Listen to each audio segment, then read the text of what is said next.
Sa sasot, ibinulgar ang walang kahihiyan na ginawa ni Romualdez.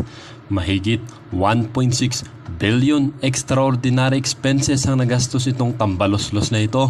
Sa laki ng expense na ito, di may kakaila na malaki din sigurado ang nabulsa ng duldog na ito. Ang tambaloslos na ito ay sobrang napahiya pagbunyag ni Sasasot sa kanyang kagagawan. VP Inday Sara Duterte, nasa kanya pa rin ang huling halakhak dahil sa pangyayaring ito. Alamin ang buong istorya sa videong ito, at kung bago ka pa lamang sa aking channel, huwag kakalimutang mag-subscribe, hit the notification bell at piliin ang all upang laging updated sa mga bago at nagbabagang mga balita. Dahil nga sa isyong ito ay tila naging usap-usapin din sa social media. Merong mga netizens ang nagbigay ng kanilang opinion, at sabi ng isa, "Rest back pa more, VP Sara, don't let them get you down." At sabi din ng isa, "Go, go, go, VP Inday Sara, hanggang ikaw ay naglilingkod sa Diyos, Pilipinas at pamilyang Filipino, ang buong suporta ng sambayanang Pilipino ay nasa sa iyo. Hindi namin kailangan ng isang kongresista na sa sobrang ambisyon ay kaya ipagkanulo sa kalaban ng Estado ang ating mga kabataang Pilipino. Enough is enough, tambaloslos." At sabi din ng isa, "Ha ha ha, bingo. Alaman masyadong gagastusan ang laki ng 1.6 billion extraordinary expenses. Malaki ang binubulsa. Thank you, Miss Sasot, and of course sa inyo, General." Magandang araw mga kaibigan. Ito, may pasabog si Sas Rogando Sasot kontra kay Speaker Martin Romualdez. Itong si Miss Sas, segunda Madam Maharlika ito. Once na sila nag-expose ng katiwalian, kompleto ng dokumentos o kaya may mga puting ahas sila. Marami ang naniniwala sa kanila kaya nagpapadala ng mga impormasyon tungkol sa katiwalian sa ating gobyerno. So ito, post ni Miss Sasot sa kanyang FB page, mga 8 hours lang niya pinost. Itong Speaker Romualdez, meron palang sobra pang confidential funds. Binabatikos nila ang ating BP Inday Sara. Magkano lang yung kay BP? 500 million sa pagiging BP, 150 million sa DepEd, 650 million lang. Itong kay Speaker Romualdez, according to Miss Sas, sa kanyang puting ahas, it's 1.6 billion pesos. Na hindi ito confidential funds per se, but mas madaling gastusin kumpara sa confidential funds. Basahin natin ang post. Isinulat ko na lang dahil masyadong maliit yung nandun sa cellphone. A retired COA Division Chief just contacted me. Mas malala pa ang 1.6 billion ni House Speaker Martin Romualdez dahil ito ay listed specifically as extraordinary expenses. Okay. Mas madali gamitin ang extraordinary expenses kasi certification lang ang supporting documents.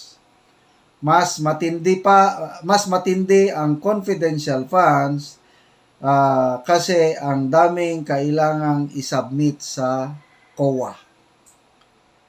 Okay, so retired COA Division Chief. So, to me, ako as I analyze, yung credibility ni Miss Sas, unquestionable para sa akin I don't know sa inyo. Ulitin ko, parehas ang karakter ni Madam Maharlika at saka ni Miss Sas May pagmamahal sila sa taong bayan. parehas silang nabudol. Parehas tayo. Nabudol-budol ni budol-budol man. So, ito, mga diehard supporters ni PBBM nung daang eleksyon. Matindi itong si Miss Sas dahil lumalabas, political consultant siya ni BBM. Nagbabayad si First Lady Lisa ng 100,000 a month kay Sas Sasut in exchange for the services of Sas Sasut sa foreign relation matters. Parang naging coach ni BBM si Sas Sasut sa foreign relations.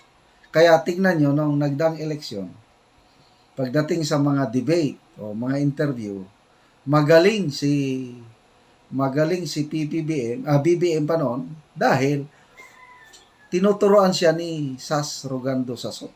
So, talagang well-connected itong Sas Rogando Sasot. So, ngayon, ito, yung credibility ni Sas, yung in-expose niya na kalokohan sa Department of Tourism. Siya ang unang nag-expose yung nakaw na mga pictures, nakaw na mga videos galing sa iba't ibang bansa na ginamit sa advertisement video ng Department of Tourism. Yan po ang credibility. So, binabanggit ko ito para mai-point out na kung si Sas Sasut ang nagsasabi, malapit sa katotohanan, katulad siya ni Fair Lady Maharlika. So, yung nag-report sa kanya, credible din dahil retired COA Division Chief. So, ang laki although hindi siya confidential funds, ngayon lang ako nakarinig ng budget na extraordinary expenses. So, itong retired COA Division Chief, alam niya dahil sila ang nag-audit Very may experience na siya siguro tungkol dito ganitong pundo. So, napag-alaman, extraordinary expenses, 1.6 billion, yan ang pondo ni Speaker Romualdez. Ang daling i-clear dahil certification lang. Example, this is certified that 500 million was spent by this office for the procurement of rice for the distribution of Malaya rice, freedom for hunger. Connecting the dots. So, anyway, yan na. May dagdag pa pala sa post ni Sasot. Meron siyang hinamon What can you say about this, Congresswoman Teacher Stella Kimbo? Maging fair ka naman, Dr. Kimbo. Sayang ang PhD mo.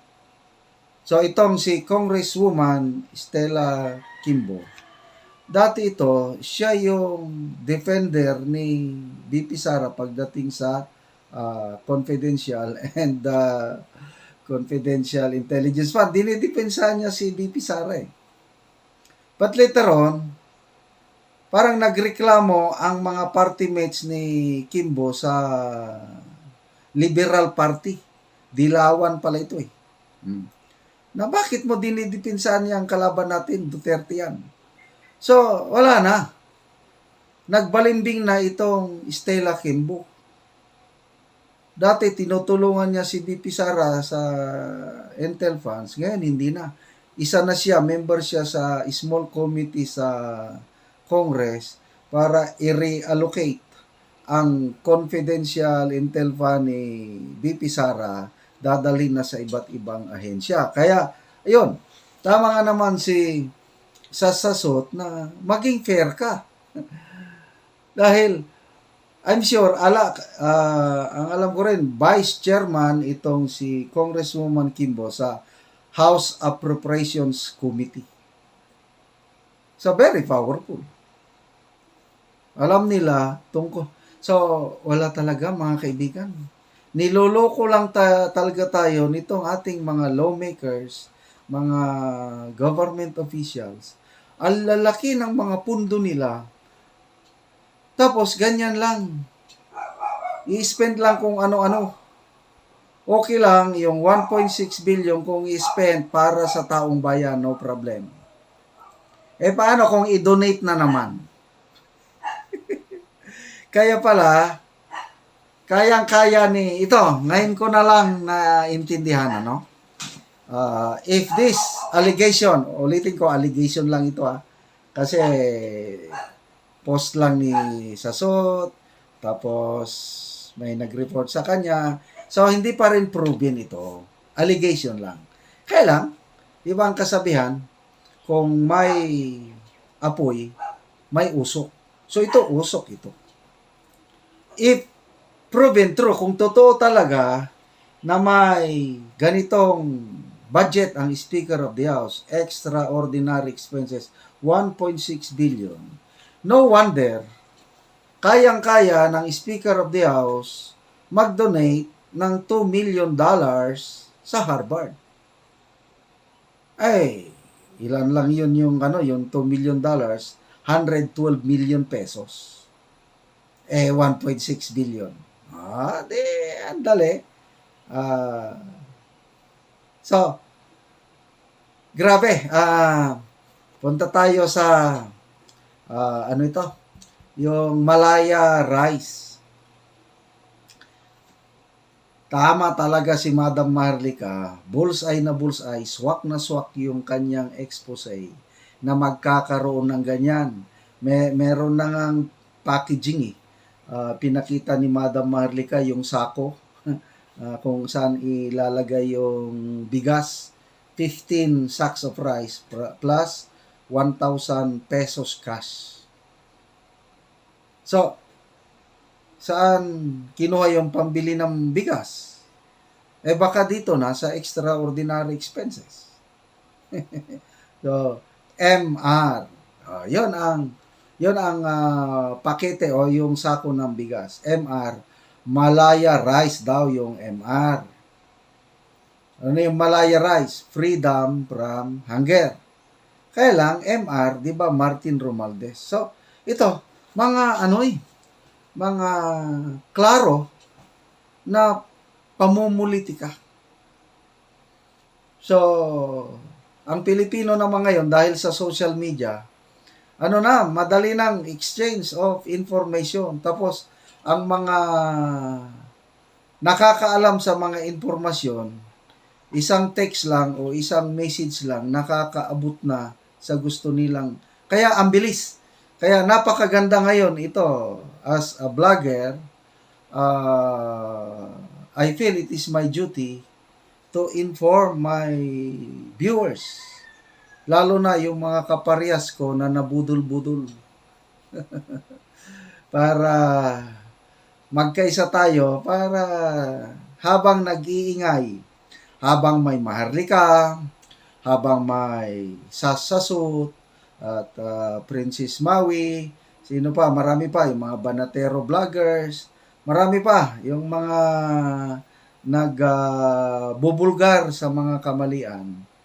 Kung dumadami tayo, pressure sa kanila ito na ayusin nila.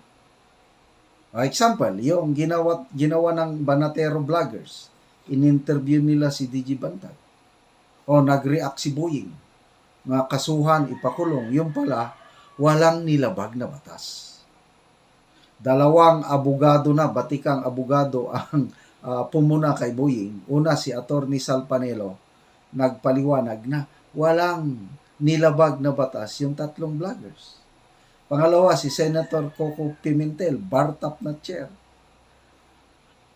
Talagang sinupalpal niya si Boying sa Senate budget deliberation na anong nilabag ng mga vloggers? Wala. Freedom of speech.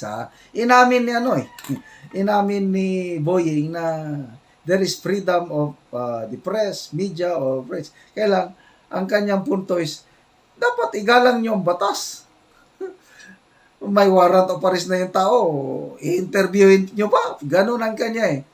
Kaya yung mga walang paggalang sa batas, i-cite in contempt sila sa korte. Ay, sus, napakalutang itong ating Boying na ito. Anyway, salamat Miss Sas Sasot sa iyong post. So ano, naniniwala ba kayo na mayroong ganito? Nasa inyo na. But to me, very credible po itong si Sas Sasot at dapat magpaliwanag si Speaker Romualdez nito. Kung hindi siya magpaliwanag, alam nyo na, silence means Sa nalaman yung issue ni Romualdez, iboboto nyo pa ba siya sa susunod na eleksyon?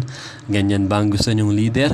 Imbis na maglingkod sa taong bayan ay naninira ng kapwa, ngunit siya naman ang gumagawa. It is up to you to decide whether or not you would still vote for this person in the coming election. Muli po, maraming salamat mga kabayan at huwag kakalimutan mag-subscribe kung bago ka pa lang lamang sa aking channel at pindutin ang notification bell at piliin ang all upang laging updated sa mga bago at may init na balita. Muli po, maraming salamat. Hanggang sa muli.